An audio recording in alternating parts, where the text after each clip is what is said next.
This might just be the best looking dial on an affordable watch this year. And when I say affordable, this new watch comes in under $300. So this watch features a very distinctive style. It's sort of futuristic, that over-engineered aesthetic. And that's what this watch brand is all about. Now this is the first time me checking out this watch brand on the channel, and that's sort of the reason why I said yes to reviewing this one. And that's sort of my mission with this YouTube channel, is over the years, you know, try and get hands-on with every single micro brand that I can, so that ultimately I've experienced them all and I know which ones are the best. So this is Aerotec. They were founded in 2016, and these guys are based in Malaysia. Now there's tons of brands from Singapore, which is very close to Malaysia. You know, you've got the likes of Vario, RZE, but there's not a lot of brands from Malaysia, so it's nice to see a little bit of representation. Now I found out that the name Aerotec, the brand name, is a combination of aerodynamics and technology. And it's the aerodynamics part which I think is interesting, because I feel a lot of pilot watch DNA amongst this watch, and to be honest, most of their catalogue. Now this is an exceptionally playful take on the pilot's watch, don't get me wrong. I don't think at a glance you sort of look at this and think, well, clearly that's an aviation piece. But I think once you actually spend a little bit of time looking at it, it's got a few design cues and a few elements that remind you of a traditional pilot. This one is a keeper from Aerotec. I do get to keep it after the video. However, of course, there'll be a dedicated flaws section towards the end. Okay, so let's get into it. This dial, I mean, it's just so good looking. Under the macro lens, this thing looks a million bucks. It sort of features a tree bark texture. And I have seen other brands attempt this dial finish before, but I don't think I've seen another brand attempt it so dramatically. The 3D textured finish to this dial is heavy. From afar, it almost feels like you're looking at a mountain range on a map. It's genuinely that sort of heavily contrasting. But then there's also a gradient finish to the dial. This one features almost a salmon color at the top, and then it fades to black towards the bottom of the dial. It's also a metallic finish, which really emphasizes that 3D finish. And when you play with this thing in the light, I mean, it's so dynamic. One minute it's super bright and in your face,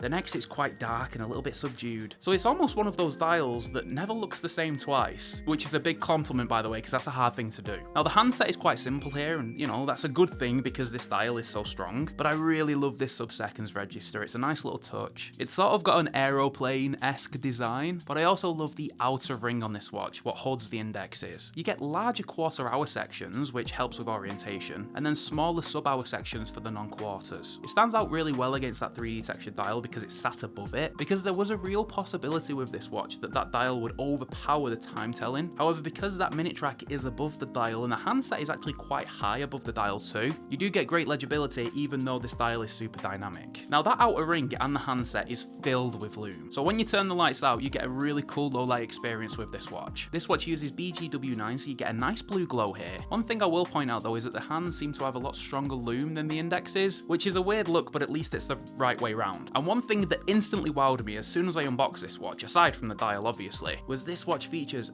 an amazing piece of sapphire. So it's flat on top, but there's this really dramatic bubble effect around the crystal. This thing looks like a vintage piece of acrylic from side angles, and you also get a nice bit of distortion because that bubble effect is so strong. I think the most traditional part of this when it comes to a pilot's watch anyway is actually the case silhouette. Pilot's watches tend to have a round circular case with these straight sort of pronounced lugs, and that's exactly what you get on this new Aerotec. The side profile, well, it's nothing unusual. There's a little sweep from lug to lug, but the way the case flows into the double angled bezel, then flows into that bubble sapphire, it does look super interesting. Now the bezel features some weird finishing. It features a radial brush, so inwards towards the pinion, but it's finished in a way where you get almost a sunburst finish, but in like a weird circular way. I don't know the exact name for this type of bezel finishing, but it's certainly unique, and it adds a lot of character to the watch. I really like it. There's then a polished beveled edge to the bezel before it meets the case, and then the mid case itself and the lugs is completely brushed. That then flows into a bracelet that does actually match the case really well. There's a little bit of polishing on the center link to the bracelet, which I think is a nice touch. It definitely links the bracelet to the head of the watch, you know, that bezel and then the center links. There is a taper to this bracelet. It starts at 20mm at the lugs and then 18mm at the clasp, and this watch does feature an on-the-fly system, but this isn't the usual on-the-fly system you see with a push button clasp, or sometimes you get a spring-loaded one. This one features buttons on the upper part of the clasp that gives it a lot of extension. Now that means you can change the fit of this clasp without even having to take it off your wrist, which is a really cool feature, don't get me wrong.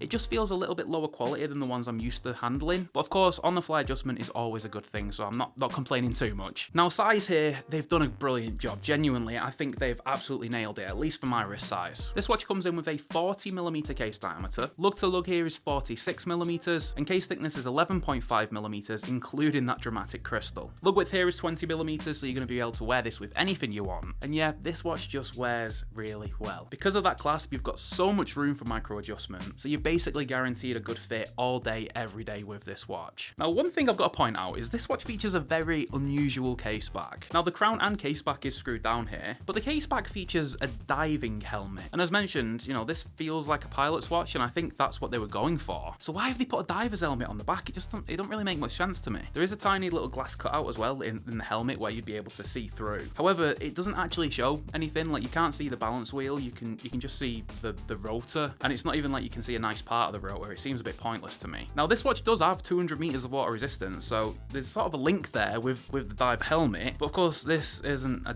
diver, it's more of a pilot everyday field watch almost. Now, if you could see the movement, you'd be able to see the fact that it's a Seagull. The movement used inside of here is an ST1731 automatic. This is a Seagull automatic movement. There's no thrills here, it just sort of ticks away, does the job. But that's when we get on to the flaws, because there are a couple of things that I really don't like about this one. First of all, the movement. I don't mind Seagull movements, I actually quite like them, I've got a bit of a soft spot for them. However, this one features a ghost date position. And for those of you who know me, you'll know how much I hate a ghost date position. They hurt my feelings, I just don't think there's any need for them on a watch. Just use a different movement. Miyota makes a small seconds automatic movement that doesn't feature a ghost date position. Just use that instead. It feels like sloppy watchmaking. The second one is the lume on that ring. It should match up with the handset. I feel like it's a pretty basic thing to do, right? Use the same formula, use the same amount, so that when you do see the lume, everything matches perfectly. Again, just feels a little bit sloppy. And then the third thing is the clasp, as mentioned, just does feel a little bit cheap.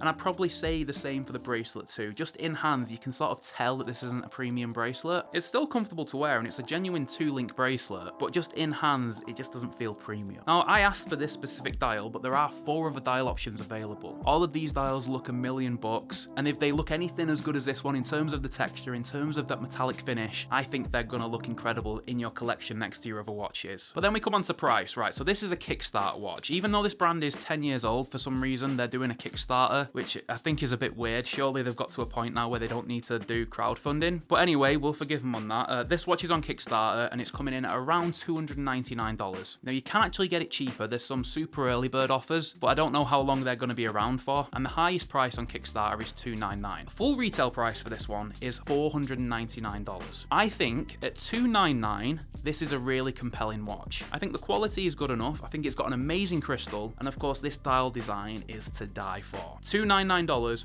good price. However, my problem is $499 for this watch is not worth it, especially when you take a look at other Aerotec watches. They've got a dive watch, for example, that's like $559. However, that one features a Miyota 9000, 300 meters. It's clearly got better spec than this watch. However, this one apparently at retail is nearly the same price. I would 100% not recommend this at $500, but at the Kickstarter price, $299, I actually think it's a pretty compelling deal, especially if you like the design. It's been really cool to get hands on with Aerotec for the first time. I can see why they've done so well over the past 10 years. From what I can see, this brand is all about delivering some really cool dials, and this one for sure is one of the coolest that I've ever got hands on with. The dial finish is genuinely mesmerizing. You'll of course find the link for the Kickstarter below if you want to check out the other colors. Like and subscribe if you haven't already, I appreciate you. I'll catch you soon. Bye for now.